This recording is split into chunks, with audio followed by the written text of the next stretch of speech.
Hello दोस्तों। हमने last 3 classes में 2 क्लास बेस क्रिएट किया और थर्ड क्लास में हमने मॉक किया। आज भी हम लोग मॉक के क्वेश्चंस डिस्कस करेंगे, उनके थ्रू कॉन्सेप्ट्स को सॉलिड करेंगे। मैं आपको थोड़ा अपने बारे में बता दूं।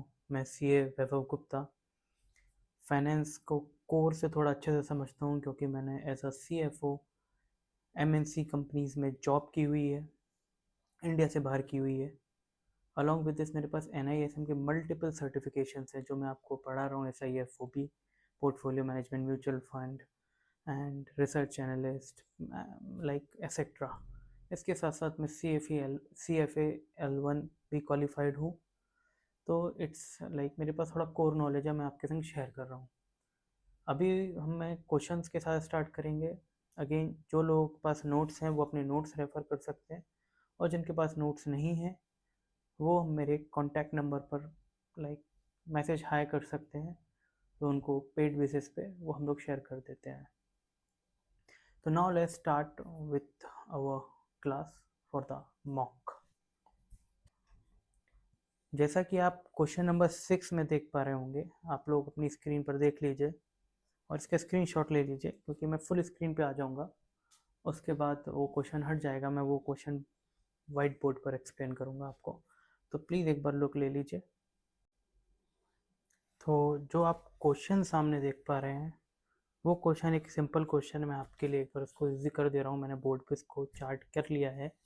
तो क्वेश्चन है कि एक इंडियन कंपनी है फॉर एग्जांपल, उसका वो एक्सपोर्ट भी करती है, वो इम्पोर्ट भी करती है। तो जब वो एक्सपोर्ट करती है, इम्पोर्ट करती है, सेम करेंसी पे करती है। यहाँ पर लिखा है पाउंड, GBP को पाउंड बोलते हैं, यूके करेंसी है, और वो इक्वल अमाउंट का करती है। तो वो पूछना चाहता है, और इसमें एक क्वेश्चन दिया है कि एक महीने, एक हफ्ते बाद, यानी एक 1 वीक बाद जो उसको वो एक्सपोर्ट करती है उसका पैसा 1 वीक आता है इंपोर्ट के बाद। तो मैं इसको चार्ट करूँगा क्वेश्चन, लोग स्क्रीनशॉट ले सकते हैं, फिर हम इसके ऑप्शंस पे आएंगे। तो आप क्वेश्चन देख पाएंगे मैंने क्या किया। एक कंपनी, जो हमारा क्वेश्चन था उसमें मैंने एक रिलायंस को एग्जाम्पल लिया। वो यूके को, इंडियन कंपनी है, ये इंडियन कंपनी है, ये यूके को गुड्स एक्सपोर्ट कर रही है। और फॉर एग्जांपल हम गुड्स का एग्जांपल लेते हैं, और यूके से ही गुड्स मंगा रही है। तो केस हो गए, एक ये वाला, एक ये वाला। अगर इंडियन का बंदा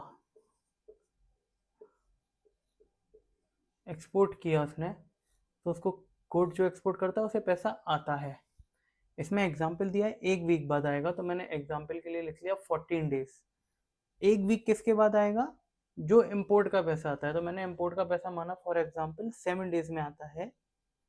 इम्पोर्ट का पैसा 7 डेज में देना होता है, तो एक्सपोर्ट का पैसा आएगा 14 डेज में। ये मेरा क्वेश्चन बन गया। तो यूके से इम्पोर्ट हुए गुड्स, जब गुड्स इम्पोर्ट होंगे तो पैसा बाहर जाएगा, राइट। अब आप सोचिए, इस कंपनी का फाइनेंस मैनेजर है तो आपको क्या तकलीफ देगा। उसमें बहुत सारे ऑप्शन दिए हुए हैं, और ऑप्शन दिया हुआ है, ए ऑप्शन दिया हुआ है रिस्क ऑफ INR एप्रिसिएशन, एक बी है risk of INR depreciation, c है risk of forward premium, and d there is no currency risk. तो करेंसी रिस्क तो दिख रहा है, तो ये ऑप्शन तो है ही नहीं। क्यों दिख रहा है? क्योंकि इंडियन वालों को पैसा चाहिए रुपए में। अगर सेम डे जाता और सेम डे आता, सेम अमाउंट है, तब कोई रिस्क नहीं होता। क्यों रिस्क नहीं होता? फॉर एग्जाम्पल, मुझे पाउंड में एक हफ्ते बाद किसी को पेमेंट करनी है, एक कस्टमर को। ये मैंने माल बेचा था यूके के बंदे को, एक दूसरे बंदे से मेरे को पैसा आना है। मुझे दिक्कत क्यों नहीं होती? एक जगह से पैसा आता अकाउंट में, वही पैसा मैं उठा के दूसरे बंदे को दे देता, पाउंड का पाउंड। तो उस दिन का ही रेट मिल जाता। मान लो यहाँ से पाउंड आया, उस दिन का ही रेट मान लो फॉर एग्जांपल एक 7 दिन बाद का 8 पाउंड का मान लेते हैं, 100 होता, और यही 100 में उसको दे देता, तो हमको कोई दिक्कत नहीं आती। तो इस केस में कोई करेंसी रिस्क नहीं रहता, क्योंकि कोई टाइम का डिफरेंस नहीं है। बट ये क्वेश्चन ऐसा नहीं है। 7 डेज में मेरे को पैसा देना है, 14 डेज में आएगा। तो आप क्या देख रहे हो, मुझे डर किस चीज़ का है? फॉर एग्जाम्पल मैंने 7 दिन में पैसा दे दिया, अब उस दिन जो भी रेट होगा XYZ, वो रेट मुझे, उस रेट से मुझे कन्वर्ट करके रुपी से यूके की कंपनी को पाउंड देना पड़ेगा। अब मुझे डर क्या है? हिसाब लगाइए, 14 दिन बाद मुझे पैसा आएगा, मैंने तो आज दे दिया, अब 14 दिन बाद आया। फॉर एग्जाम्पल आज भाव चल रहा था 100, अब मुझे डर क्या होगा, कोई भी इंसान देखना कि मुझे इसमें डर क्या होगा।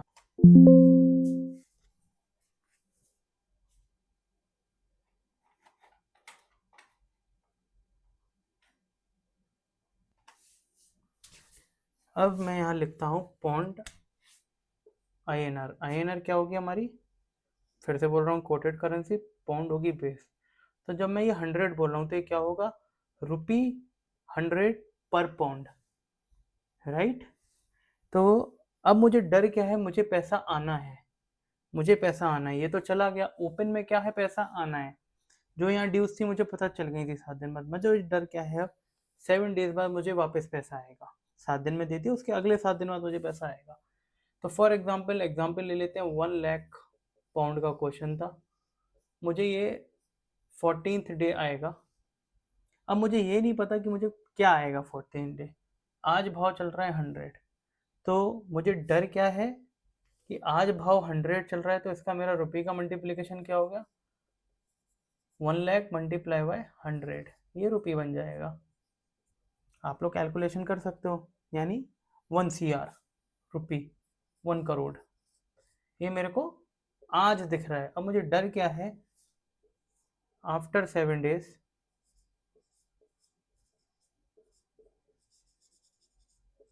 अगर इसका भाव 90 हो गया, तो आप देखोगे मुझे डर लग रहा है, क्योंकि मेरा जो 1 करोड़ है वो 90 लैक्स बचेगा, ये मुझे डरा रहा है,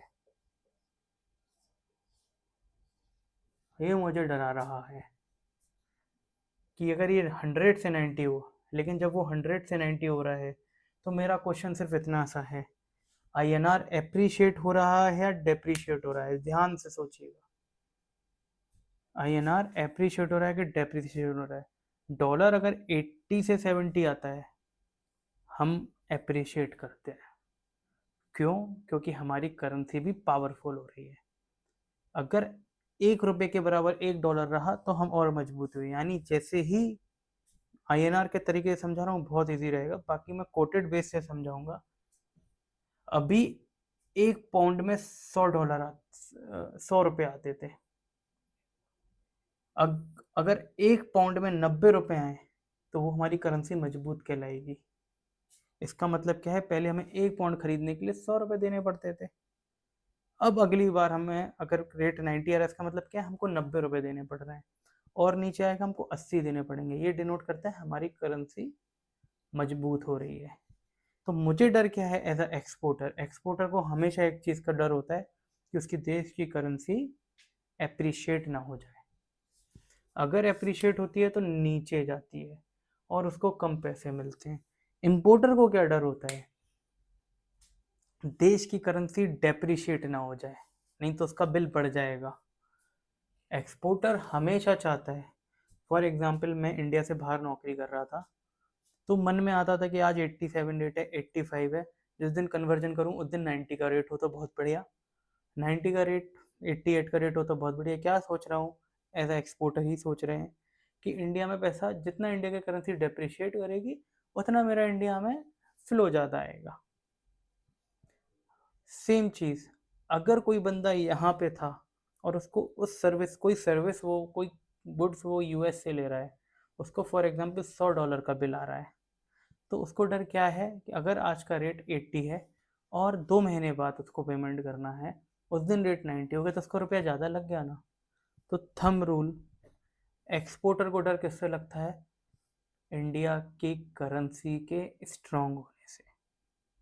तो इस केस में इसको क्या डर रहेगा 7 दिन बाद, कि इंडिया की करेंसी एप्रिशिएट ना हो जाए।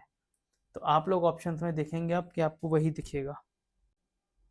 अब आप लोग ऑप्शंस में देख पा रहे होंगे, ए ऑप्शन है रिस्क ऑफ INR एप्रिसिएशन, ये करेक्ट आंसर है, जैसा आप सामने आंसर देख पा रहे हैं। रिस्क ऑफ INR डेप्रिसिएशन का डर नहीं है, वो तो फ़ायदा करेगा, जितना डेप्रिशिएट होगा उतना, मेरे केस में 100 का 120 हो जाए तो फ़ायदा हो गया, 130 हो जाए तो फ़ायदा होगा, क्योंकि उसको 1 लाख पाउंड आने थे, उतना ज़्यादा पैसा उसको मिलेगा। सी ऑप्शन था risk of forward premium irrelevant, इसका कोई दूर दूर तक कुछ, कोई फॉरवर्ड हम कर ही नहीं रहे, कुछ कर ही नहीं रहे, ना कोई ज़रूरत थी। चौथा था there is no currency risk, नहीं होता अगर दोनों का टाइमिंग और अमाउंट सेम होता। केस में अमाउंट सेम है, टाइमिंग सेम नहीं है, दोनों 7 दिन में एक दूसरे को पेमेंट देना होता, no currency risk. I hope हम नेक्स्ट क्वेश्चन पे आ सकते हैं।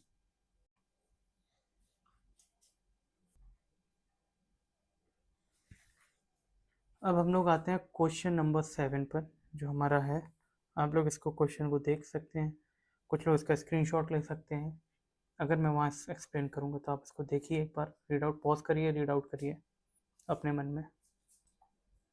क्वेश्चन में आपने पढ़ा होगा कि उसमें एक क्वेश्चन दिया हुआ है कि किसी बंदे ने या किसी ने भी, फॉर एग्जांपल डॉलर पर आईएनआर, डॉलर पर आईएनआर, सॉरी रुपी पर डॉलर 80 का रेट है, किसी ने बाय किया है। फॉर एग्जांपल आज की डेट है, फॉर एग्जांपल 15 सितंबर 2025, उसने एक कॉन्ट्रैक्ट बाय किया है। कॉन्ट्रैक्ट क्या है? डेरिवेटिव यानी फ्यूचर।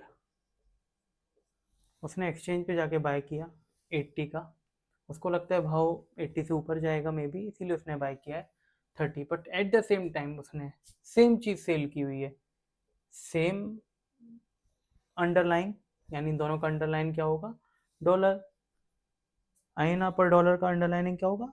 आईएनआर पर डॉलर। तो दोनों ने सेम चीज़ सेल, एक चीज़ बाय करी है प्लस एक चीज़ सेल करी है, माइनस ये वाली 80 में बाय करी है, ये वाली 81 में माइनस की है, और ये 31 अक्टूबर को सेल की है। तो इसका मतलब क्या है? इसको बोलते हैं स्प्रेड ट्रेडिंग। ये आप स्प्रेड क्यों बोल रहे होंगे, सोच रहे होंगे क्यों? क्योंकि देखिए इन दोनों के बीच में एक स्प्रेड दिख रहा है। कितने का स्प्रेड? बंदे ने क्या सोचा कि आज है 15 सितंबर, उसको क्या लगता है 30 सितंबर तक तो रेट बढ़ेगा, पर उसको शायद ऐसा भी लगता है कि इनकेस उसका फ्यूचर पूरा व्यू ये है, मैं आपको बता दूं, 31 सितंबर तक तो रेट बढ़ेगा और फिर उसके बाद गिरना स्टार्ट हो जाएगा, ये उसका व्यू है। तो उसने उस पर एक पोजिशन ली कि 80 पे ये वाला प्लस किया और अगले मंथ का माइनस कर दिया। तो अब लोग ये भी बोल सकते हैं, ये उसने स्प्रेड ट्रेडिंग करी। बेसिकली उसने क्या सोचा, 80 का मैं अभी बाय कर लेता हूँ, मान लो भी अगले बिजनेस का एक व्यू है कि अगले 10-20 दिन में हो सकता है काफ़ी महंगा बढ़े, तो उस केस में क्या होगा ना, इसमें ये जल्दी जल्दी बढ़ेगा रादर देन दिस, तो उसने इसको बाय किया। लोग ये भी सोच सकते हैं ये क्यों बाय नहीं किया, क्योंकि फ्यूचर तो साथ में चलेगा, बट इसका कॉन्ट्रैक्ट दूर है तो डायरेक्टली इसका भाव ज़्यादा बढ़ेगा। तो अगर मान लीजिए देश में कोई प्रॉब्लम है, फॉर एग्जांपल देश में 20 सितंबर को एक बड़ी डॉलर का रीपेमेंट होना है लोन का, ये किसी को मालूम है और उसको लगता है देश में भी डॉलर है नहीं, खरीदना पड़ेंगे, या देश किसी क्राइसिस में जा सकता है, कोई वॉर जैसी सिचुएशन बन सकती है और बहुत सारा तेल मंगाना है 20 सितंबर को गवर्नमेंट को, तो उसको बहुत सारा डॉलर चाहिए। तो 20 सितंबर 25 सितंबर के आसपास रेट बहुत ऊपर जाएगा और फिर उसको क्या लगता है कि मीन वाइल गवर्नमेंट, क्योंकि गवर्नमेंट का डॉलर जा चुका होगा, गवर्नमेंट ने कहीं से इसको उधार लिया होगा, कुछ लिया होगा, तो गवर्नमेंट को वापस उसको 1 महीने के अंदर रीपे भी करना पड़ेगा। गवर्नमेंट कोई न्यू ट्रिक्स या कुछ यूज़ करेगी जिससे कि डॉलर का इन्फ्लो आ जाए, बट अभी के अभी कुछ ऐसी सिचुएशन आ रही है डॉलर का भाव बढ़ सकता है। तो बंदे ने क्या किया, अभी वाला जो पास वाला महीना है फॉर एग्जांपल इसको बाय किया और नेक्स्ट वाला महीना इसको सेल कर दिया, क्योंकि इसको लगता है नीचे जाएगा, जिसका व्यू था। इसको बोलते हैं स्प्रेड ट्रेडिंग। स्प्रेड ट्रेडिंग का मतलब होता है दो टाइम के बीच में एक चीज़ को बाय सोच लेना, उसी सिनेरियो में सेल सोच लेना। मैंने आपको प्रैक्टिकल एग्जांपल देने का ट्राई किया स्प्रेड ट्रेडिंग का। इसमें ज़रूरी नहीं कि ये चीज़ बाय हो ये चीज़ सेल हो, ये हो सकता है हम पहले सेल करते हैं बाद में बाय करते हैं, बट इसमें एक चीज़ इंपॉर्टेंट है स्प्रेड ट्रेडिंग में, सेम चीज़ की ट्रेडिंग हो रही हो, ये जैसे इस केस में होता है डॉलर आईएनआर, दोनों का टाइम पीरियड अलग हो, क्योंकि स्प्रेड क्रिएट करने के लिए टाइम अलग होगा तभी रेट दोनों के अलग चलेंगे, राइट। तो ये दोनों होना ज़रूरी है, दो चीज़ें, एक सेम चीज़ की ट्रेडिंग चल रही हो, बाय सेलिंग हो रही हो, प्लस अलग अलग डेट्स में हो रही हो, तो इसको हम बोलते हैं स्प्रेड ट्रेडिंग। तो यही हमारा क्वेश्चन था। फिर से हम क्वेश्चन पे आ जाते हैं।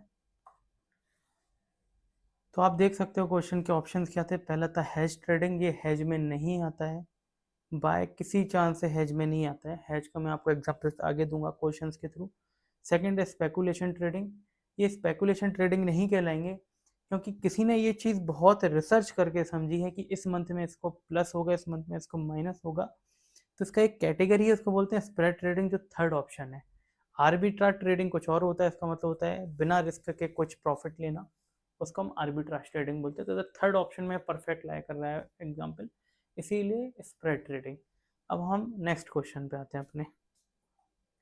अब आप लोग नेक्स्ट क्वेश्चन पे आए, इसका स्क्रीनशॉट लें और इसको पॉज करें। मैं जब तक क्वेश्चन यहाँ ड्राइव कर लेता हूँ, तो आप इसको स्क्रीनशॉट लें, जो जिसको करना है इसके बाद नोट्स है वो नोट्स व्यू करें। फिर मैं तो क्वेश्चन डिज़ाइन कर रहा हूँ, फिर हम लोग कंटिन्यू करते हैं। पॉज कर लें थोड़ी देर और क्वेश्चन आराम से पढ़ लें। मैंने ये अभी रिसेंट क्वेश्चन है, इसको डिज़ाइन कर दिया है। एक बंदा था, उसने 3 मंथ होता है 3 मंथ बाद का डॉलर पर INR को 65.5 में बाय किया हुआ था। फॉरवर्ड क्या होता है, हेलो बैंक मुझे डॉलर दे दो, ये रेट पे अपन डिटरमाइन कर लेते हैं। तो उसने फ़ोन करके डिटरमाइन कर लिया रेट। उसने मोबाइल फ़ोन लगाया फॉरवर्ड के केस में बैंक को, और उसने अपना रेट बुक कर लिया। दूसरा फ्यूचर होता है एक्सचेंज पे, एक्सचेंज यानी उस पर कंप्यूटर स्क्रीन कर लीजिए, मोबाइल के लिए तो कह लीजिए, उसने एक्सचेंज में गया, करेंसी में गया, और उसने जाके उसका रेट देखा। जो रेट उस समय मार्केट में चल रहा था वो 65.8 चल रहा था। उसने क्या अपॉर्चुनिटी से की, उसने कहा ये भी 3 महीने बाद, ये भी 3 महीने बाद, सेम टाइम पीरियड है, सेम करेंसी है, तो इन दोनों का रेट 3 मंथ बाद क्या होगा, आफ्टर 3 मंथ जो स्पॉट होगा उस टाइम का मार्केट, यानी जो एक्चुअल अभी जो स्पॉट चल रहा हो, अभी भी कोई स्पॉट रेट चल रहा होगा, वो हमको दिया नहीं है ना, उसकी हमको ज़रूरत थी। तो ये क्वेश्चन पूछा गया, जिसने ट्रांजेक्शन दिया वो क्या कर रहा है। अगर आप चीज़ देखें, ये सब भूल जाएं, ये सब भूल जाएं, मैं आपसे बोलता हूँ, मैं एक मार्केट में गया, मुझे सेब यानी एप्पल एक जगह 100 रुपये किलो किसी ने बोला, आज रेट चल रहा है 100 रुपये किलो। मैं दूसरी मंडी में गया, मुझे रेट दिख रहा है 120 रुपये किलो, और वो दोनों रेट बाइंग और सेलिंग के हैं। तो मैं क्या करूँगा, 100 रुपये वाले से वो सेब खरीदूंगा, 120 रुपये वाले को बेच दूंगा सेम डे, जिससे मुझे कोई रिस्क ना हो। अगले दिन क्योंकि प्राइसेस चेंज हो सकते हैं, मुझे रिस्क आ सकता है। तो इस प्रॉफिट को बोलते हैं आर्बिट्राज प्रॉफिट। आर्बिट्राज प्रॉफिट का मतलब होता है बिना रिस्क लिए जो प्रॉफिट कमाया जाए उसको आर्बिट्राज, क्या में रिस्क एलिमेंट हट जाए। तो सेम चीज़ यहाँ अप्लाई हो रही है। 3 महीने बाद कोई भी भाव हो, इसको डर नहीं है, क्योंकि उसने सामने ही पोजीशन सेल कर दी। मैं एग्जांपल भी देता हूँ, फॉर एग्जांपल 3 महीने बाद आफ्टर 3 मंथ भाव हो जाता है 70, तो उसने कितना कमाया 65 वाली ट्रेड में, 70 माइनस 65.5, 4.5 उसने अर्न किया इस वाले केस में। इस वाले केस में उसने क्या लूज किया, क्योंकि रेट 70 हो गया, उसने सेल किया हुआ था, उसने लूज कितना किया 4.2, इसको कितना मिला 0.30 जो ऊपर मिल रहा था। तो ये हुआ आर्बिट्राज प्रॉफिट। आज ही पता है कितना प्रॉफिट है, विदाउट रिस्क है, तो ये प्रॉफिट हो गया आर्बिट्राज। तो यही वो पूछ रहा था, ये इसने क्या किया हुआ है बंदे ने बिना रिस्क के जो प्रॉफिट लिया उसको बोलते हैं आर्बिट्राज। ये याद होना चाहिए, मतलब बिना रिस्क का profit. I hope it's clear हो। आप अभी ऑप्शन हम देखते हैं।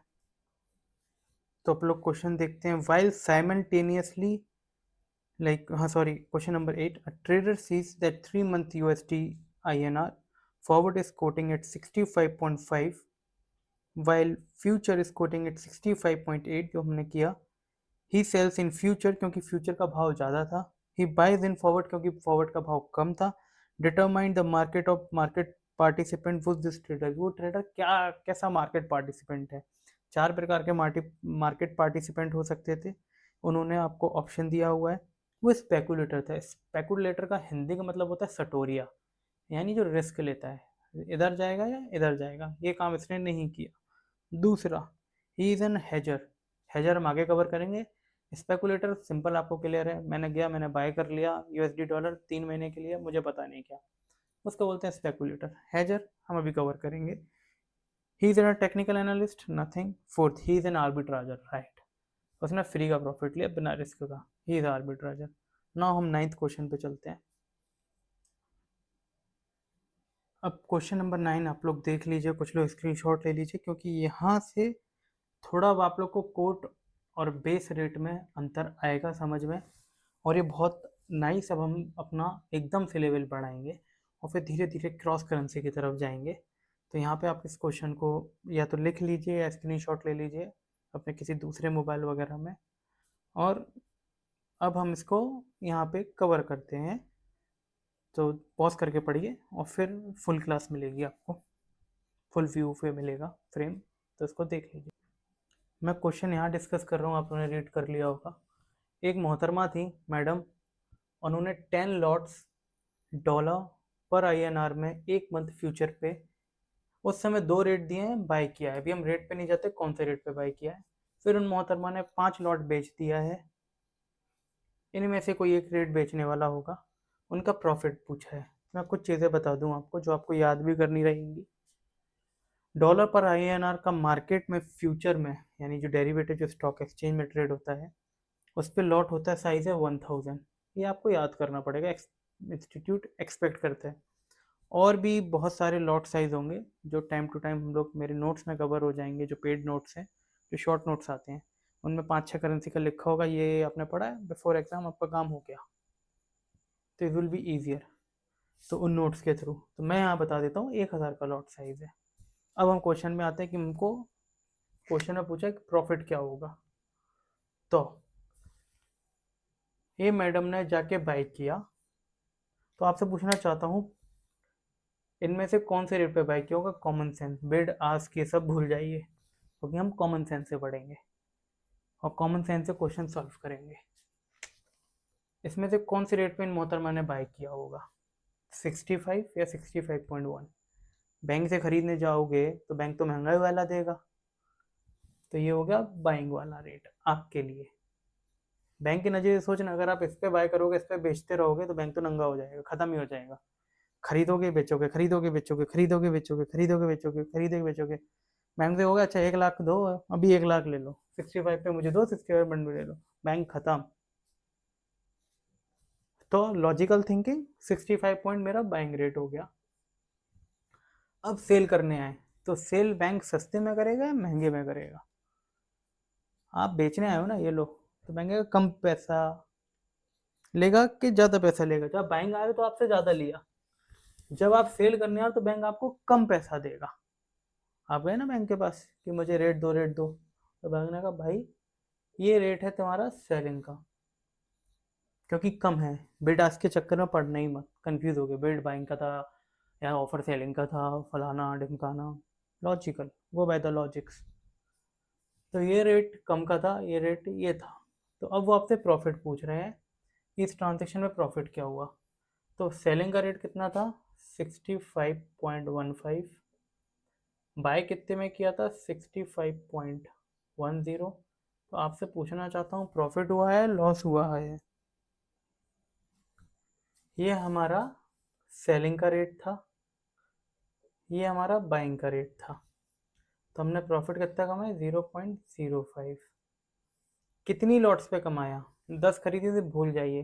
वो क्वेश्चन में पूछ रहा है जो भी पोजीशन हमने क्या प्रॉफिट एंड लॉस हुआ, तो ऑब्वियसली जो पोजीशन स्क्वायर ऑफ कर ली है उसी के बारे में पूछ रहा है, बात याद रखिएगा। यानी इसकी जो ओपन है, अभी इस पे ना प्रॉफिट हुआ ना लॉस, क्योंकि वो ओपन पोजीशन है।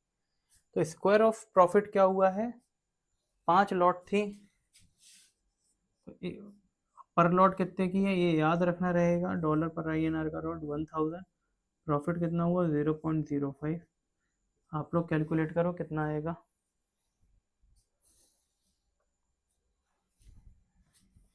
250। अब हमने यहाँ एक कॉन्सेप्ट सीखा, कौन से रेट पे बाइंग होती है, कौन से रेट पे सेलिंग होती है। सिंपल है, कॉमन सेंस था। बैंक के पास गए, सोच लो ना बैंक क्या देगा, महंगा वाला रेट मुझको देगा, 2 रेट होंगे तो। जब मैं सेल करने के बैंक आएगा कम वाला लेके जाओ, क्योंकि बीच का जो एरिया रहता है ना, बैंक का प्रॉफिट है। एक पे जाएगा बंदा खरीदेगा, दूसरा बंदा जाएगा बेचेगा, 10 पैसे बैंक कहता मेरे हैं, बीच में बैठ के आप दोनों को सर्विस करने के। आई होप ये क्लियर हो गया। हम नेक्स्ट क्वेश्चन पे आ सकते हैं। आप लोग देख पा रहे हो, आप लोग देख पा रहे हो कि प्रॉफिट आ रहा है 250 जो हमने यहाँ कैलकुलेट किया था। तो हम नेक्स्ट क्वेश्चन पे जा रहे हैं। अब वो आप लोग पॉज करना, उसको देखना, फिर मैं फुल स्क्रीन पे व्हाइट बोर्ड को ले जाऊंगा जिससे आपको दिक्कत ना हो। हम नेक्स्ट क्वेश्चन यहीं से करेंगे कवर। आप लोग देखें, मैंने स्क्रीन आप लोग के लिए बड़ा कराया है। Is a true exchange traded derivative. पहला क्वेश्चन है बायलेटरल ट्रेड सेटलमेंट। इसका मतलब होता है कि दो लोगों के बीच में कोई एक एग्रीमेंट हो रहा हो। एक्सचेंज ट्रेडेड इट्स लाइक एक प्लेटफॉर्म होता है एक्सचेंज का, उस पर ट्रेड होता है। तो ऑब्वियसली ये आंसर नहीं है। दूसरा ऑप्शन आप देखेंगे, it is only available in stock and currencies, नहीं। तीसरा है सेंट्रलाइज ट्रेड सेटलमेंट, ये आंसर ठीक लग रहा है। And D centralised counter party credit risk management. तो इसका आंसर है सेंट्रलाइज्ड ट्रेड सिस्टम, क्योंकि कोई भी एक्सचेंज डेरिवेटिव डेरिवेटिव होगा, चाहे वो फ्यूचर हो, चाहे वो करेंसी का हो, चाहे वो इक्विटी का हो, वो सब चीज़ों पे होगा। लाइक आपने बी ऑप्शन देखा, it is available only on stocks and currencies, नहीं, कमोडिटी पे भी है एंड इंटरेस्ट रेट पे भी है। देयर आर मल्टीपल चीज थिंग्स जिस पे होता है। तो इसका आंसर होगा सेंट्रलाइज ट्रेड सेटलमेंट। क्यों होगा? क्योंकि एक सेंट्रलाइज जगह है जहाँ पे एक्सचेंज क्या करा रहा है, बायर और सेलर की ट्रेड को सेटल करा रहा है, वो सेंट्रलाइज्ड है। तो डिसेंट्रलाइज काउंटर पार्टी क्रेडिट ये कुछ भी नहीं है। तो अगर आप मेरा एक्सप्लेनेशन देखोगे तो इसमें लिखा भी है, for exchange traded derivative contract the clearing corporation acts as a, ये थ्योरेटिकल में आता है, as a central counter party. Clearing corporation होता है, हर एक्सचेंज का क्लियरिंग कॉर्पोरेशन होता है, जो क्या करता है, बायर और सेलर के बीच में बैठ जाता है वो क्लियरिंग कॉर्पोरेशन। वो क्या करता है, बायर को बोलता है तुम्हारे को तुम्हारी चीज़ मिलेगी, सेलर को बोलता है तुम्हारी चीज़ मिलेगी, as a clearing corporation. The key difference being the exchange traded derivatives are standardized। ये को स्टैंडर्डाइज है, जैसे कि मैंने यहाँ दिखाया 1000 लॉट में ही काम होता है, आपकी मर्जी की लॉट नहीं होगा, बट फॉरवर्ड के केस में हो जाता है ये चीज़। फ्यूचर आर मोर ट्रांसपेरेंट, क्योंकि प्राइस सामने दिख रहा है। फॉरवर्ड में दो लोग प्राइस बनाते हैं, एक बैंक का बंदा जो बंदा बैठा हुआ है, एक कंपनी की साइड का बंदा जो बैठा हुआ, तो ट्रांसपेरेंट नहीं होता है, थर्ड पार्टी को पता ही नहीं है क्या प्राइस है। एक्सचेंज में counter party risk is borne by centralize corporation. जो मैं बोल रहा हूँ, जो बीच में बंदा बैठा है ना आपके, जो बीच में बंदा बैठा है, वो बंदा आपके लिए काउंटर पार्टी रिस्क को बॉन्ड कर रहा है। बट फॉरवर्ड के केस में कोई बीच में नहीं बैठा, दो ही लोग हो। तो अगर हम इसकी तरफ देखें, एक ट्रू एक्सचेंज डेरिवेटिव की सबसे अच्छी बात है, दिमाग में रखेंगे, सेंट्रलाइज्ड ट्रेड सेटलमेंट एक सिस्टम है जिसके थ्रू हो रहा है। ये क्वेश्चन आने के चांसेस हो जाते हैं। हम नेक्स्ट क्वेश्चन पे जाएंगे। क्वेश्चन नंबर 10 आप लोग देख लीजिए, पॉज कर लीजिए, अपने आप आपको सॉल्व करना है। It's same as question number 9। I am jumping to question number 12 now. ये आप लोग करेंगे, प्रैक्टिस करेंगे, इसका आंसर आपको यहाँ दिख रहा है, आप लोग कर सकते हैं। मेरे नोट्स में आप लोग टिक करिए, आप लोग को खुद करना है। अब मैं आप लोग को जो कवर करा रहा हूँ वो थोड़ी थ्योरी भी करा रहा हूँ, क्योंकि अभी लास्ट जो सेशंस थे उसमें काफ़ी दिमाग का टाइम लगा कि लाइक क्या होना चाहिए क्या नहीं होना चाहिए, इस वजह से काफ़ी। तो आप क्वेश्चन नंबर 12 देख रहे होंगे, तो इसमें लिखा है what course of action can be followed by investor if he is not satisfied with the decision of arbitration tribunal. तो आर्बिट्रेशन ट्रिब्यूनल क्या होता है, मैं थोड़ा आपको समझा देता हूँ सामने, तो फुल स्क्रीन आएगा आपके लिए। मैं आपको ग्रीवियंस जो होता है ना, कभी कोई मान लो इन्वेस्टर के साथ कुछ गलत हो रहा हो, इंडस्ट्री में कुछ हो रहा हो, तो उनके पास क्या ग्रीवियंस सिस्टम है मैं आपको बता सकता हूँ। जो इन्वेस्टर है, सबसे पहले उसका टाइम पीरियड है कि उसको अपने ब्रोकर को ग्रीवियंस रेज करना है।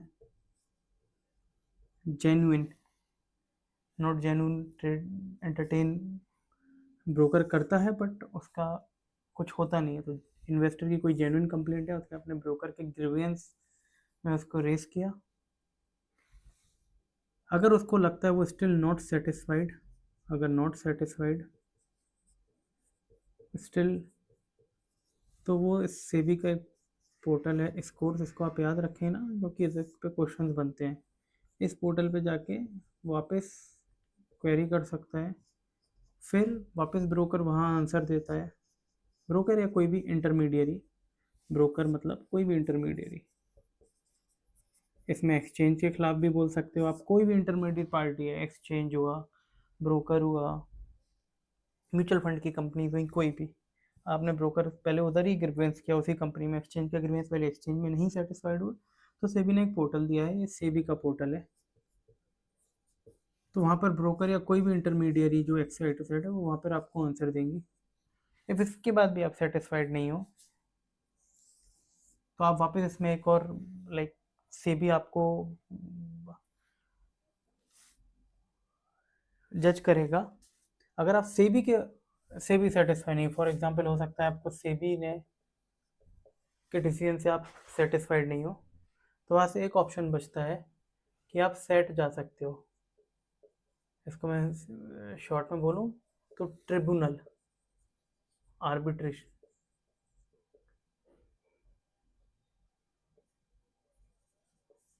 कोई भी चीज़, सबका एक ट्रिब्यूनल होता है। ट्रिब्यूनल क्या होता है, जैसे इनकम टैक्स हुआ, तो इनकम टैक्स के केसेस के लिए जैसे होता है ना कि कोर्ट में जाने से पहले, कोर्ट में एक जनरल कोर्ट होता है, जैसे फॉर एग्जांपल फाइनेंशियल मैटर्स हैं, कुछ भी है, तो पहले हर अथॉरिटी के लिए एक ट्रिब्यूनल बनाया गया है।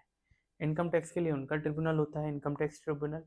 ऐसी हर चीज़ के लिए, ऐसी सेबी के केस में भी सेबी का आर्बिट्रेशन ट्रिब्यूनल है, जहाँ दो लोग जाके अपनी बात करेंगे, और जो लोग उस ट्रिब्यूनल में बैठते हैं वो उसी चीज़ें से आए हुए होते हैं, जो समझते हैं, जो वहाँ पे जज करते हैं, तो उन चीज़ों को समझते हैं, और जो आपके फैक्ट्स रहते हैं उनको पढ़ते हैं और रिकॉर्ड करते हैं, तो वो डिसीजन देते हैं। उसके बाद भी वो डिसीजन अगर आपको सेटिस्फाइड नहीं हो ट्रिब्यूनल के डिसीजन से भी, तो आपके पास फिर होता है कोर्ट का ऑप्शन इज ऑलवेज ओपन, कि अगर आप, तो आपके पास रेमेडी क्या क्या है। First level company, second level SEBI, SEBI से भी आप सेटिस्फाइड नहीं है तो ट्रिब्यूनल, आर्बिट्रेशन ट्रिब्यूनल में जा सकते हो। और अगर वहाँ से भी आपको लगता है कि वो फैसला आपके खिलाफ आया या आपके अप टू द मार्क नहीं आया, तो आपके पास कोर्ट का ऑप्शन खुला हुआ है। तो यही क्वेश्चन में पूछ रहा था, अगर आर्बिट्रेशन ट्रिब्यूनल के बाद आपके पास कोई ऑप्शन रहता है या नहीं, तो उसका आंसर है कोर्ट ऑफ लॉ। तो आज आप देखते हैं हम लोग को।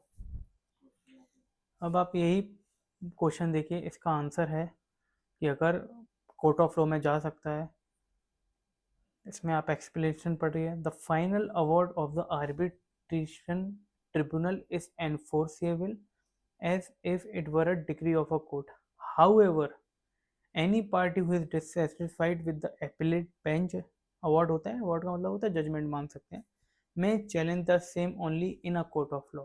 तो इसका सीधा चैलेंज सिर्फ कोर्ट ऑफ, ऑप्शन ही वही बचता है, ऑब्वियसली ऑप्शन ही कोर्ट का बचता है। तो इसमें डाउट ये होता है, लोगों को लगता है कि नहीं आर्बिट्रेशन फाइनल होता है, आर्बिट्रेशन फाइनल नहीं होता है।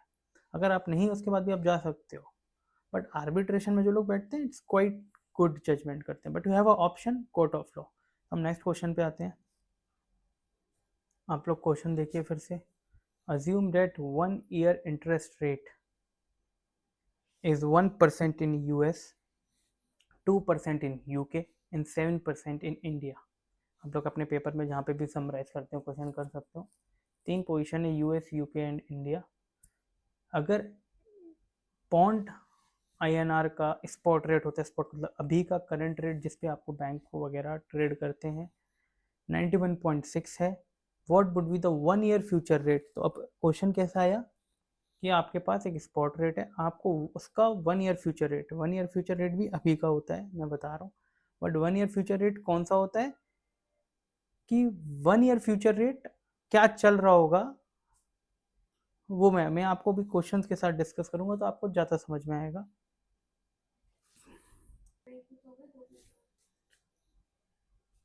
तो ये क्वेश्चन आप देख पा रहे होंगे, इसमें सिंपल सा क्वेश्चन है कि 1 year फ्यूचर रेट क्या होगा। मैं स्क्रीन फुल कर रहा हूँ आपको यहाँ दिखाने के लिए कि ये कैसे होगा, कैसे आंसर आएगा इसका। तो आप लोग स्क्रीन शॉट लेके एक बार अच्छे से रीड करें क्वेश्चन को। ये हमारा क्वेश्चन है, यूएस का रेट है 1%, यूके का रेट है 2%, इंडिया का रेट है 7%। ये रेट सेंट्रल गवर्नमेंट का रेट बोल सकते हो आप कि ये रेट हमारे चल रहे हैं। उस दिन पाउंड आईएनआर यानी जीबीपी आईएनआर ट्रेड कर रहा है 91.6 और ये पूछता है 1 ईयर फ्यूचर रेट क्या होगा। तो जो फ्यूचर रेट है ये ऐसा फ्यूचर रेट नहीं है कि 1 साल के बाद क्या होगा, ये वाला फ्यूचर नहीं है, ये इंग्लिश वाला फ्यूचर नहीं है। मैंने आपको बताया था ना एक डेरिवेटिव होता है एक्सचेंज ट्रेडेड फ्यूचर, वो वाला पूछ रहा है। तो दो भाव होते हैं, फ्यूचर का भाव अलग चलता है, स्पॉट का भाव अलग चलता है, यानी ओरिजिनल गोल्ड लेने जाओ तो कोई भाई भाव अलग चलता है, उसी का फ्यूचर बाय करो तो भाव अलग चलता है। तो ये वाला फ्यूचर है। तो 1 ईयर का फ्यूचर रेट क्या होगा, यानी इसका मतलब क्या है कि 1 साल की शर्त लग रही है कि 91.6 अभी अभी भाव चल रहा है, तो इसका भाव क्या होना चाहिए। मैंने आपको स्टार्टिंग में अगर याद करिए फर्स्ट क्लास में समझाया था कि अगर अभी खरीदने जाओ गोल्ड तो पूरे पैसे देने होते हैं, फ्यूचर में जाओ तो हमारे को कुछ सेविंग होती है, क्योंकि फ्यूचर में सिर्फ मार्जिन लगता है, एक्चुअल नहीं लगता। सेम कॉन्सेप्ट यहाँ पे भी लगेगा। अगर अभी हमको पाउंड पे, अगर मान लो इस पर हमको कोई भी पोजीशन लेनी है कि मेरे को लगता है कि 91 से 100 जाएगा फॉर एग्जांपल, तो मेरे पास ऑप्शन क्या है, मैं बाज़ार में जाऊँ पाउंड खरीद लाऊँ। फॉर एग्जांपल अगर मुझे लगता है कि वो 91.6 से ऊपर जाएगा और मुझे उससे प्रॉफिट कमाना है, तो मेरे पास एक ऑप्शन क्या है, मैं बाज़ार में जाऊँ पाउंड खरीदूँ। तो पाउंड खरीदने पे फॉर एग्जांपल 1 पाउंड खरीदूंगा तो कितना इन्वेस्ट करना पड़ेगा, 91.6, ये पैसा मुझे देना पड़ेगा ना मार्केट में, तब 1 पाउंड आएगा, राइट। दूसरा केस, अगर मार्केट में जाऊँ फ्यूचर लेने, तब मुझे एक कॉन्ट्रैक्ट है, ये आप चीज़ें अब आपको रिलेट कर पा रहे होगे। अब एक्चुअली इस क्वेश्चन में उन्होंने बहुत अच्छी चीज़ ड्राफ्ट की है, उन्होंने आपको इंटरेस्ट रेट भी दे दिया। तो अब मैं आपको यहाँ इंटरेस्ट रेट से समझाऊंगा ये वाला पोर्शन क्या कहना चाह रहा है वो, आप बड़ा आराम से समझिएगा क्या समझाना चाह रहा है। पहली बात जो उसने यूएस दिया, यूएस का कोई रेलिवेंस नहीं है, इसको इग्नोर करेंगे हम लोग, इग्नोर। इस क्वेश्चन में इसका कोई लेना देना, तो उल्लू बनाने के लिए दिया गया था, इसको बोलते हैं हम शुद्ध भाषा में कंसंट्रेशन हमारा खराब करने के लिए दिया गया था। इस क्वेश्चन का कोई लेना देना नहीं है, क्योंकि यहाँ करेंसी दो है, यूके या रुपी, इसको इग्नोर करेंगे। अब इन दोनों के बीच का आपको डिफरेंस दिख रहा होगा 5%, इन दोनों के बीच का आपको डिफरेंस दिख रहा होगा 5%। अब इमेजिन करिएगा ये रेट एक 1 साल फ्यूचर रेट क्या होना चाहिए क्या नहीं होना चाहिए, हम यहाँ निकालेंगे। यहाँ पे जो क्वेश्चन में दो प्रकार का फ्यूचर रेट होता है, एक तो मैंने बोला था डेरिवेटिव, अभी मैंने क्वेश्चन को ध्यान से पढ़ा तो ये वाला डेरिवेटिव नहीं है, ये ऑब्वियसली एक साल के फ्यूचर का रेट मांग रहा है कि अगर आज फॉर एग्जांपल 15 सितंबर है 2025, तो 15 सितंबर 2026 को, कि दो प्रकार का फ्यूचर मैंने स्टार्टिंग में बोला था, इंग्लिश वाला फ्यूचर नहीं है, इंग्लिश वाली फ्यूचर है, क्योंकि इसने इंटरेस्ट रेट दिया है, मैंने अभी फोकस किया। तो वो क्या चाह रहा है इससे मुझे समझ में आता है, मैं आपको समझाऊंगा क्यों। वो 15/9/2026 का रेट जानना चाहता है, उस दिन रेट क्या होगा। ये कैसे निकालेंगे हम लोग, यूके का रेट है 2%, इंडिया का रेट है 7%, ठीक है। तो हो क्या रहा है क्वेश्चन में, फॉर एग्जाम्पल आप मानिए आप यूके में रहते हैं, यूके में आप रहते हैं, 100 रुपये का वहाँ एप्पल मिलता है। 1 साल बाद उस एप्पल की कीमत क्या हो जाएगी, 102। मैंने बहुत पहले आपको एक कॉन्सेप्ट समझाया था, आज फिर समझा रहा हूँ। ये यूके का एप्पल हो गया 1 साल बाद, एग्री। इंडिया आते हैं, इंडिया में भी मानिए 1 साल पहले एप्पल मिलता था 100 पे, दोनों को क्योंकि बेस से स्टार्ट कर रहे हैं। बट इंडिया में इंटरेस्ट रेट 7 है, interest rate is equivalent to inflation rate, कि वो इन्फ्लेशन के ही मान लेते हैं, तो हमने यहाँ इन्फ्लेशन डाल दिया। अगर 100 रुपये की कोई एफडी करते तो वो 102 रुपये की होती है, ऐसे भी मान सकते हो आप लोग। यूएस में, इंडिया में होती 107 रुपये का या इन्फ्लेशन रेट। तो हुआ क्या, मैंने सेम चीज़ क्यों रखा, क्योंकि कमोडिटी सेम रखा। इंडिया में एफडी इंडियन रुपीज़ में होती, वहाँ डॉलर में होती, इसीलिए। अब प्राइस क्या होना चाहिए इंडिया में, आज का प्राइस था 91.6 फॉर एग्जांपल, तो उससे ज़्यादा होना या कम हम यहाँ से निकालेंगे, उसको भी इग्नोर करते हैं। स्टार्टिंग में एप्पल का प्राइस था 100 यूके में, वो हो गया 102, सिंपल 100 रखते हैं। इंडिया में वही चीज़ 100 की थी, 107 हो गई। अब आपको यहाँ कुछ चीज़ दिख रही है, ये मैंने सिंपल बताया था, कोई भी चीज़ 100 से 102 हो वो यूके में हो रही है, इंडिया में 100 के 100। अब हम इसका करेंसी यूज़ करेंगे। करेंसी यूज़ कैसे, इसको इग्नोर करना, बस आपने इतना समझा 100 की चीज़ 102 हो रही है यूके में ही, क्योंकि परसेंटेज से समझ में आ रहा है। अब आज का करंट रेट लेंगे 91.6, ये इंडिया का रेट है यानी रुपी है, राइट। इसमें मान लेते हैं एक एप्पल आता है इंडिया में, 1 एप्पल। ये क्या हो रहा है पर पाउंड, यानी 1 पाउंड मानते हैं। इधर भी एक एप्पल आ रहा है यूके में, ओके। ऐसा मान के चलते हैं फाइनेंस वर्ल्ड में, अगर सारी चीज़ें इग्नोर कर दी जाएँ लाइक इम्पोर्ट ड्यूटी वगैरह, तो ये चीज़ें सेम होती है। अब यूके में, इंडिया में ये चीज़ 7% महंगी हो जाएगी, तो 91.6 का 7% मिलाइए, इसका 91.6 का 7% कैलकुलेट करेंगे तो ये हो जाएगा 98.01, और इसका 2% कैलकुलेट करेंगे क्योंकि ये यूके है, इसका हो जाएगा 1.02। ये हुआ रुपी, ये हुआ पाउंड। कब हुआ, 1 साल बाद। तो अगर आप 1 साल बाद भाव देख सकते हो, 1 साल बाद पहले एप्पल कितना मिलता था, 91.6 पर, तो इसका रेट क्या बना लेते थे हम लोग, पाउंड पर रुपी क्या बना लेते थे, 91.6। दोनों की कमोडिटी बीच में सेम, एप्पल एप्पल। तो नया रेट क्या होगा, अगर वापस हमको 1 INR पे जाना है तो 98.01 डिवाइडेड बाय 1.02, राइट, क्योंकि हमको पर पाउंड निकालना है ना, इसीलिए डिवाइड कर दिया। तो डिवाइडेड बाय 1.02, 2 इसीलिए क्योंकि 2% यूके बढ़ा, पाउंड बढ़ा, तो नया रेट हमारा बन के तैयार हुआ 96.09। तो ये ज़्यादा है ना 91.6 से, ऑप्शन में होगा कि ये पूछ रहा था 1 मंथ का फ्यूचर रेट, वो सॉरी 1 ईयर का फ्यूचर रेट क्या होगा, 1 मंथ का पूछता तो इसको डिवाइड बाय 12 करते, कैलकुलेशन करते, मैंने पूरा किया। इसका सिंपल लॉजिक अब मैं आपको बताता हूँ, मैंने पूरा आपको एक्सप्लेन किया प्रैक्टिकली, मैं सिंपल लॉजिक बताता हूँ। कोई भी चीज़ इंडिया में 7% महंगी होती है, यूके में 2% महंगी होती है, ऑब्वियस है कि वो रेट हमेशा, इंडिया हमेशा डेप्रिशिएट करेगा currency wise, to equate the equation. आप ऐसा समझिए, अब कोई बंदा लोन, इंडिया में ये रेट 2% है, सॉरी यूके में ये रेट 2% है, इंडिया में रेट ये 7% है। पूरी दुनिया बोलेगी यूके से लोन ले आओ, जाओ 2% पे यूके लोन लेता है, ले आओ। इंडिया में 7% है, बट जैसे ही लोग यूके की तरफ बढ़ेंगे लोन लेने के लिए, लेने के लिए, यूके अप्रिशिएट होता है। कहाँ तक अप्रिशिएट होता है, यहाँ तक अप्रिशिएट होता है। क्यों, क्योंकि इक्वेशन बराबर हो जाती है। मैं आप लोग को इसीलिए बहुत लेमैन चीज़ से समझाता हूँ। एक एप्पल बीच में रखा, लेमैन मतलब बिल्कुल सादा भाषा में एक एप्पल रखा।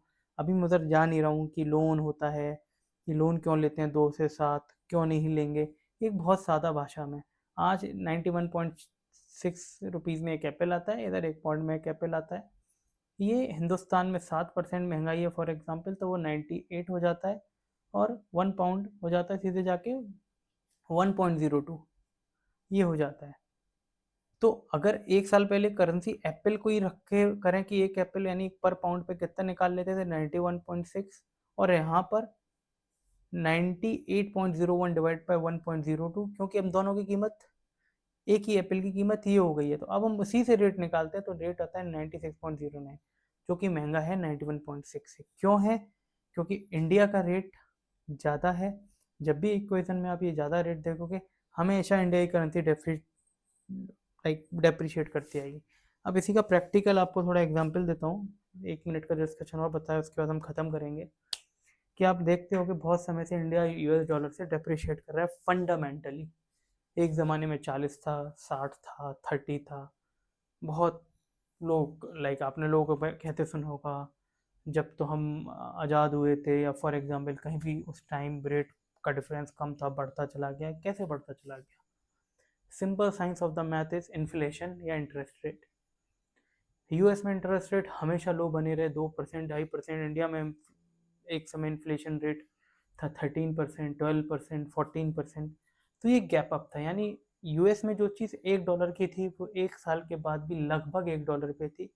इंडिया में कोई चीज़ $100 पे थी तो अगले साल $115 हो गई। अब इन दोनों की वही चीज़, अगर एक चीज़ $100 से बढ़ के 115 की हो जाएगी और दूसरी चीज़ $1 की लगभग $1 में ही रहेगी, तो आप सोचो, अगर रेट 100 है तो अगले साल रेट अपने आप 115 हो जाएगा।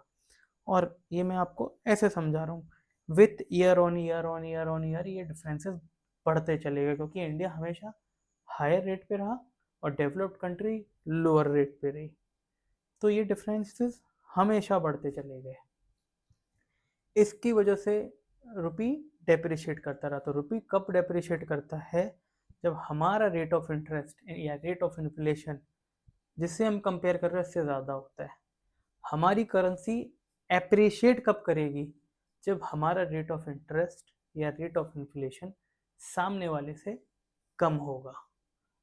अगर जैसे मान लो हम कोई दूसरी करेंसी से कंपेयर करें जहां हम अप्रिशिएट भी करते होंगे, आप गूगल आज जाके देखिए हम कौन सी करेंसी को लगातार अप्रिशिएट कर रहे हैं और फिर उसका जाके इंटरेस्ट रेट देखिए, आपको आंसर मिल जाएगा। अगर हमारा इंटरेस्ट रेट ज़्यादा हुआ तो हम डेप्रिशिएट करेंगे, मैंने एप्पल से बताया। अगर हमारा रेट ऑफ इंटरेस्ट कम हुआ हम अप्रिशिएट करेंगे सामने वाली करेंसी के अगेंस्ट। अब मैं आता हूँ वापस आपको क्वेश्चन का आंसर दिखाता हूँ, हम क्लास रैप अप करते हैं। आज हमने काफ़ी लॉजिक्स किए, किस पे बाय करना चाहिए, किस पे सेल करना चाहिए, कॉमन सेंस, ये थोड़ा हमने लॉजिकल वाइज देखा। ये काफ़ी अच्छे आपके ट्रेंड होते जा रहे हैं, आपको समझ आता जाएगा। विथ 3-4 क्लासेस 5 क्लासेस और लगेगी मॉक की, और फिर मैं आपको आप लोग को जो लोग मेरे साथ पेड वर्जन पे हैं वो मैं उनको वो मॉक्स अपने डिस्ट्रीब्यूट करूँगा, वो मॉक्स लगाएंगे और उनको सब इजीली समझ आएगा। जहाँ पर भी उनको जो डाउट होगा वो डायरेक्ट मुझे मैसेज कर सकते हैं, मैं उनको सॉर्ट आउट कर दूंगा। मैं वीडियोस ऑडियोज़ के थ्रू उसको सॉर्ट आउट करता हूँ। तो अब मैं आपको क्वेश्चंस की तरफ ले जाता हूँ। जो लास्ट क्वेश्चन है उसका आंसर दिखाता हूँ। आप इसका आंसर देख सकते हो, हायर देन 91.6। हमने तो हायर नहीं, हमने तो आंसर निकाला है। आंसर हमारा निकला था 96.09। इसमें बट सिंपल लॉजिक से मैंने तो आंसर निकाल के दिखाया जिससे लॉजिक फुल रहे। तो जब भी हमारी करेंसी का रेट ज़्यादा रहेगा, rate of interest inflation rate, सामने वाले देश से हमारी करेंसी हमेशा डेप्रिशिएट करेगी। इसीलिए इस केस में आप देख पा रहे हैं 91.1 से बड़ा होगा। Explanation, the rate will be higher as the difference rates will be added to the future price. हमने 5% ऐड कर दिया था बट विथ लॉजिक। क्यों? एप्पल का लॉजिक डाला, फिर आपको एक्सप्लेन किया, तो थरो है। हम 13 क्वेश्चन पे आ गए हैं लगभग। जो मेरे आपके लॉजिक्स के लिए लगभग मैंने 50 क्वेश्चन क्रिएट किए हैं, वो हम इन सम क्लासेस में कवर करेंगे, जहाँ हम सारे कॉन्सेप्ट कवर करते चले जाएंगे। अभी हम धीरे धीरे लेवल उठा रहे हैं, फिर एक अच्छा लगते एक आखिरी के 1-2 क्लासेस अच्छे लेवल पे ले जाएंगे, जिससे लॉजिकली आप लोग स्ट्रॉन्ग हो जाओगे सारे क्वेश्चंस के लिए। Thank you for today. और मैं भी अपना बोर्ड पे नंबर लिख रहा हूँ, जिसको भी पेड वर्जन के लिए इंटरेस्टेड है, नोट्स के लिए इंटरेस्टेड है, मुझे कनेक्ट कर सकते हैं।